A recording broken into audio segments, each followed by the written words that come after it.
Hello guys, कैसे हैं? I hope आप सब अच्छे होंगे।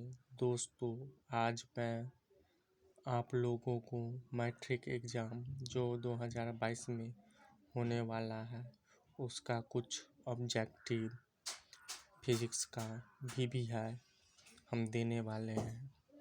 अगर आप इसको पढ़ेंगे तो अच्छा मार्क आएगा। ये क्वेश्चन है फिजिक्स का, रिफ्लेक्शन ऑफ लाइट का कुछ महत्वपूर्ण भी है क्वेश्चन ऑब्जेक्टिव। चलो तो हम ऑब्जेक्टिव पर आप चलते हैं। ऐसे पदार्थ जिनसे होकर प्रकाश आसानी से पार कर जाता है कहे जाते हैं पारदर्शी पदार्थ। दूसरा है परावर्तन का कोण होता है परावर्तित किरण और आपतन बिंदु पर खींचे गए अभिलंब के बीच का कोण। निम्नलिखित में किस दर्पण द्वारा किस वस्तु का वास्तविक प्रतिबिंब मिल सकता है? अवतल दर्पण द्वारा। निम्नलिखित में किस दर्पण द्वारा किसी वस्तु का आभासी प्रतिबिंब प्राप्त किया जा सकता है? केवल समतल दर्पण द्वारा, केवल अवतल दर्पण द्वारा, केवल उत्तल दर्पण द्वारा, इन तीनों प्रकार के दर्पणों द्वारा। तो इसका आंसर होगा घ। वस्तु से छोटा और आभासी प्रतिबिंब इनमें किसी दर्पण से प्राप्त होता है। समतल दर्पण से, अवतल दर्पण से, समतल और अवतल दोनों प्रकार के दर्पणों से। इसका उत्तर होगा घ, उत्तल दर्पण से। निम्नलिखित में किसके द्वारा एक बिंदु स्रोत से समांतर किरण पुंज मिल सकता है? अवतल दर्पण, उत्तल दर्पण, दोनों, इनमें से कोई नहीं। अवतल दर्पण, जी हाँ दोस्तों, अवतल दर्पण। कहाँ पर स्थित होने से वस्तु का प्रतिबिंब अवतल दर्पण के फोकस पर बनता है? फोकस पर, वक्रता केंद्र पर,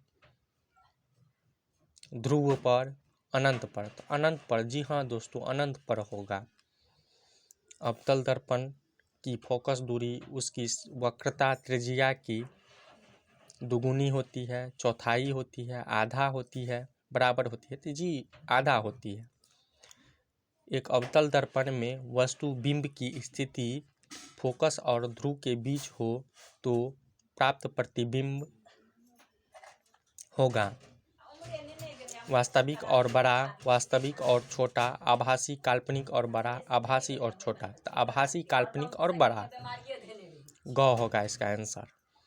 किसी अवतल दर्पण द्वारा आभासी, काल्पनिक, सीधा और आवर्धित प्रतिबिंब तब बनता है जब वस्तु बिंब की स्थिति होती है वक्रता केंद्र पर, वक्रता केंद्र से परे, फोकस और वक्रता केंद्र के बीच, दर्पण के ध्रुव और उनके फोकस के बीच। जी हाँ दोस्तों, दर्पण के ध्रुव और उनके फोकस के बीच। घ आंसर होगा 10वां का। चलो अब दोस्तों आगे चलते हैं क्वेश्चन पर।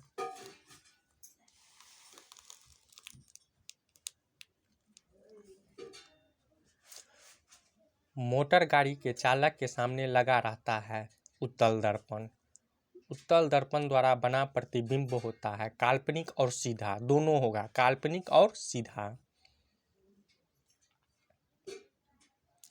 उत्तल दर्पण द्वारा बना प्रतिबिंब होता है हमेशा सीधा। एक दर्पण से किसी भी दूरी पर रखी एक वस्तु का सीधा प्रतिबिंब ही प्राप्त होता है। दर्पण हो सकता है समतल अथवा उत्तल, दोनों।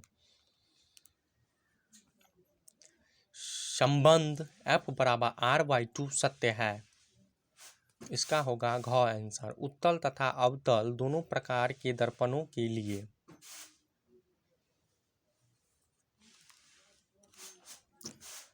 अब आगे का क्वेश्चन देखते हैं 16। चित्र 1.35 में सही किरण आरेख को चुने। तो इसका सही किरण होगा घ।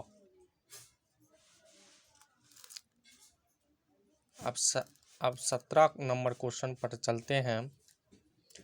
एक गोलीय दर्पण द्वारा बने प्रतिबिंब का आवर्धन m ऋणात्मक निगेटिव है। इसका अर्थ यह है कि प्रतिबिंब वस्तुबिंब से छोटा है, वस्तु से बड़ा है, सीधा है, उल्टा है।